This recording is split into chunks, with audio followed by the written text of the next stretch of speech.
रोहन को किताबें पढ़ने का बहुत शौक था। वह अपनी कॉलेज लाइब्रेरी में घंटों किताबें पढ़ता था। एक दिन वह लाइब्रेरी के एक ऐसे कोने में गया जहां अक्सर कम ही लोग जाते थे। वहां उसे एक पुराना दरवाजा दिखा जिस पर ताला लगा हुआ था और एक चेतावनी का बोर्ड लगाया गया था। यह कमरा बंद है, प्रवेश निषेध। रोहन की उत्सुकता बढ़ गई।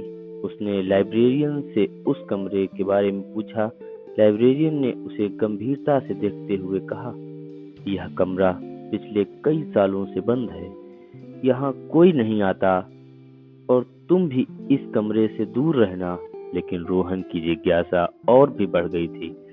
अगली बार जब वह लाइब्रेरी गया तो उसने चुपके से कमरे का ताला खोलने का तरीका ढूंढा। उसने देखा कि एक पुरानी चाबी वहीं एक दराज में पड़ी थी जिससे वह कमरे का ताला खोल सकता था।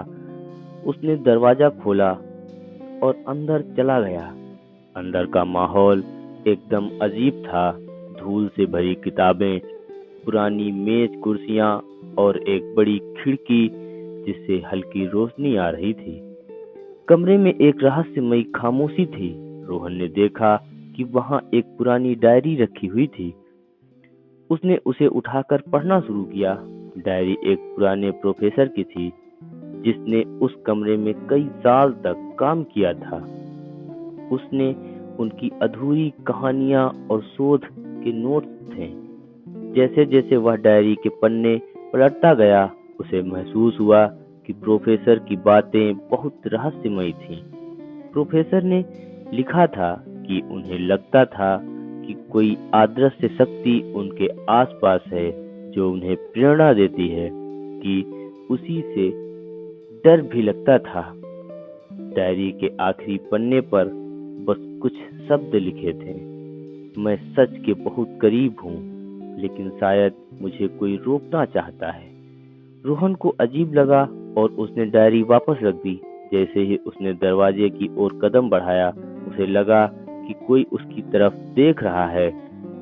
उसने पलट कर देखा तो वहां कोई नहीं था, लेकिन एक ठंडी हवा का झोंका उसके पास से गुजरा। अचानक दरवाजा अपने आप बंद हो गया और कमरा एकदम ठंडा हो गया। रोहन ने दरवाजा खोलने की कोशिश की, लेकिन वह खुल नहीं रहा था। घबराहट में उसने जोर जोर से दरवाजा पीटा। तभी उसे एक हल्की आवाज सुनाई दी, जैसे कोई फुसफुसा रहा हो, तुम सच के बहुत करीब आ गए हो, अब वापस मत जाना। तभी लाइब्रेरी का गार्ड उसे ढूंढता हुआ वहां आ गया और दरवाजा खोल दिया। रोहन घबराया हुआ बाहर निकला और जल्दी से उस कमरे को छोड़ दिया।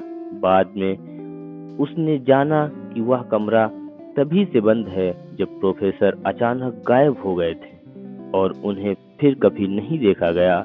रोहन उस दिन के बाद कभी उस कमरे की तरफ नहीं गया, लेकिन उसे हमेशा ऐसा लगता रहा जैसे वह अदृश्य शक्ति आज भी उसके आसपास है, उसे किसी अनकहे सच की ओर खींचने की कोशिश कर रही है।